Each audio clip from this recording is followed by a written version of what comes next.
Hello, welcome to our program. Today we are in Kasue, Lusaka, with our elder where he lives, and it was a pleasure meeting him after so many years. So our elder is here. I would like to get some experiences that he has had as an elder in the church, and he has worked extensively with the government, with some agencies outside and locally. So, welcome to the program, everyone, and I hope you are going to enjoy our discussion. My elder, we are glad to be in your house. You have welcomed us here today. It has been a long time that we met, and today it's a special day that you offered your house to come here. We are very joyful. So, welcome to the program. You're most welcome. Yeah. I'm also very glad to see new people after such a long time.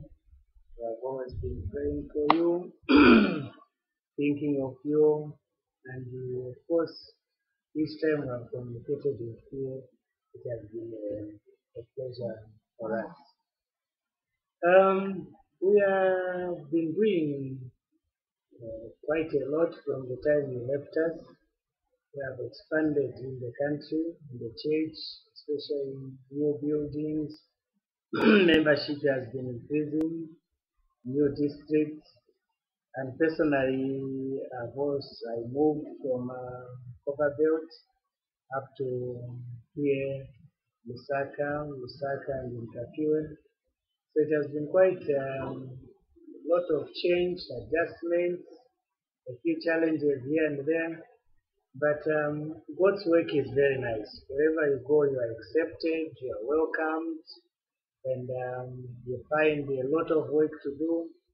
So we are doing a lot, and it was also quite a challenge to combine work, especially when we are working for the government and in teacher education, traveling to all the provinces in the country and the schools, doing teacher education, capacity building for the teachers, workshops, seminars, monitoring and inspections. But also it was an opportunity for me to see how the church is also doing in various parts of our country. Just on that one, what's the difference between you were on the copper belt for many years and now you moved to Saka? What's the difference between these regions in terms of our church development and faith? Um, the the community That will come the, later. Eh? on the copper belt was quite small, and also a lot of the people on the copper belt mostly were either working for one organization, for example, like most of them would be working for the mines, or they are working for Zafiko, like in our area where we had in Karushi. But here it is, the community is diverse. There are people in business, there are people in government, high Yes. offices, Yes. and even our members, we have got ministers, Yes. we have got lawyers, judges, Yes. and so you have a challenge on balancing, looking at the needs of those who are, shall we say, ordinary people in the country, and then you look at those who are in government and in high positions. So even when you do soul care, or when you are conducting even the divine services, you take a lot of time to prepare, because your target group is very diverse and very wide. Okay. Okay. How about in terms of new development? I've seen you have started sisters, is it sisters union or something like that? How is it? Um, our sisters have been involved in the work in the country for quite a long time, in various ways, and mostly it was at the congregation level, the sections, whereby maybe like visiting their friends. Yes. But now we had opportunities for them to participate at a bigger level, like the construction of churches on voluntary basis, contributions. So our sisters have had an input in there by organizing fundraising functions like dinners, and tea parties, and many other activities. So, as more of these activities were coming up, we saw a need to be able to organize them in a better way. Come up with a structure of organizing them so that we can also give them a lot of the opportunity to be able to make decisions, and less and less involvement of the ministers, so that you don't have the ministers making the decisions for them.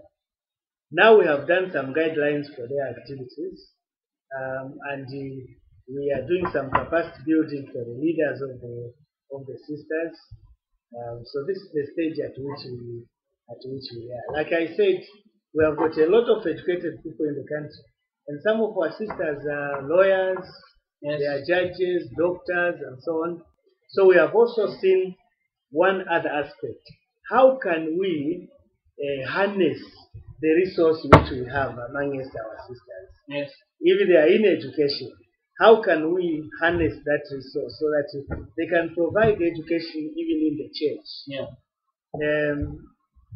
Right now you will see there are a lot of community schools run by the communities. And our church, our congregations are in the community. So we also like to participate in that area. And our sisters and brothers who are in fields of education and many other fields. So I've got the area of HIV and AIDS sensitization, and especially home-based care. Our sisters do a lot of the visiting of homes.